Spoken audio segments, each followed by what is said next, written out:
이번 시간에는 우리 배열 수식 합계 구하는 방법에 대해서 같이 한번 살펴보도록 하겠습니다.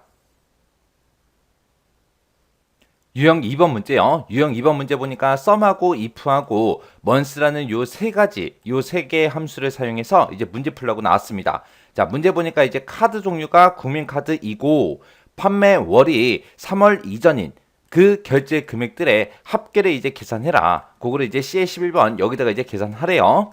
그때 이제 조건이 두 개 붙은 거죠. 카드 종류가 일단 국민카드여야 되고요. 판매월이 3월 이전이어야 됩니다. 3월 이전 그러면 1월, 2월, 3월 거기까지 이제 포함되는 거죠. 그러면 일단은 우리 카드 종류가 지금 이곳에 들어있으니까 이곳에서 국민카드랑 똑같은 거 찾아라. 그렇게 해주면 되겠죠. 그 다음에 이제 두 번째 조건은 판매월이 그랬습니다. 지금 여기 보니까 판매월은 따로 없어요. 없는데 지금 여기 보니까 이제 판매일이라는 이 필드가 있죠. 이 판매일에서 우리가 월만 추출해야 돼요. 여기에는 지금 연, 월, 일이 다 들어있으니까 우리가 월만 추출한 다음에 그 월이 3월 이전이냐 3보다 작거나 같냐 그렇게 써주면 되겠죠. 그렇게 해서 우리가 판매일이라는 저 필드를 우리가 이제 month라는 요 함수로 묶어서 월만 추출한 다음에 그게 3보다 작거나 같냐 그렇게 이제 물어볼 거예요. 그 두 가지의 조건에 만족하면 이제 결제 금액의 합계를 구해라 그렇게 쓸 건데 문제에서 지금 썸하고 if를 같이 쓰라고 나왔죠. 이렇게 해서 썸하고 if를 같이 써라. 그러면 반드시 이 두 개 함수를 이용해서 우리가 합계를 구해야 돼요. 우리가 썸만 가지고도 우리가 합을 구할 수 있지만 문제에서 if도 쓰라 그랬잖아요.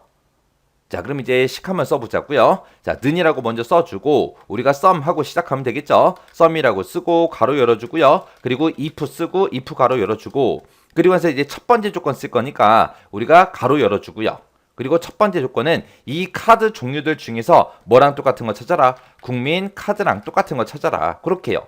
그러면 이제 첫 번째 조건 다 썼으니까 첫 번째 조건 가로 닫아주고 그 다음에 이제 곱하기 열어주고요. 그 다음에 이제 두 번째 조건 쓸 거니까 조건 가로 열어주고요. 두 번째 조건은 우리 판매일에서 월만 일단 추출을 해야 돼요. 그때 이제 월만 꺼내올 때 month라는 그 함수를 써주면 되겠죠. 그래서 month라고 쓰고 판매일 싹 다 범위 잡아주고 가로만 닫아주면 되겠죠.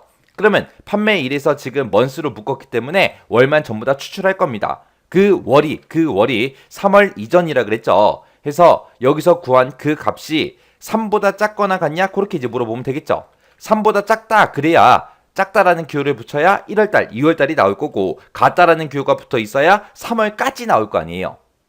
그래서 이렇게 해서 이제 두 번째 조건 작성하면 됩니다. 그럼 두 번째 조건 다 썼으니까 이제 가로 닫아주고요. 그 다음에 이제 뒤에다가 이제 컴마 찍어주고 그 뒤에다가 이제 우리가 합계 구할 그 값만 그 범위만 우리가 잡아주면 됩니다. 우리는 결제 금액의 합을 구할 거니까 결제 금액 싹 다 범위 잡아주고요. 그리고 나서 그 뒤에서 이제 if 가로 닫아주고 맨 뒤에서 이제 우리가 썸 가로만 닫아주면 됩니다. 자, 식이 지금 세로로 써 있어서 잘 안 보이죠? 자, 일단은 우리가 요거 컨트롤 시프트 엔터 땅 한번 누를게요. 누르더니 지금처럼 15만 3천원 하고 요렇게 이제 결값이 나왔습니다. 요때 이제 제가 2번 문제 풀 때 쓴 식이 지금처럼 이렇게요. 자, 이렇게 해서 이제 썸하고 if 함수 사용해서 우리가 합을 구했어요. 자, 여기 보게 되면 if 함수를 기준으로 봤을 때 요만큼 이제 첫 번째 조건 곱하기 두 번째 조건이요. 이 두 가지의 조건을 만족하면 if 기준이요. 이 조건에 만족하면 그때 이 결제 금액을 반환해달라. 그 반환된 그 결제 금액의 썸, 합을 구해달라라고 해서 이 결제 금액의 합을 지금처럼 이렇게 이제 구해준 거예요. 그때 이제 두 번째 조건 쓸 때는 우리가 판매일에 연, 월, 일이 다 들어있기 때문에 거기서 이제 월만 지금처럼 month라는 함수를 이용해서 추출한 다음에 3보다 작거나 같냐? 이렇게 써서 3월 이전인 그 조건 작성한 거예요.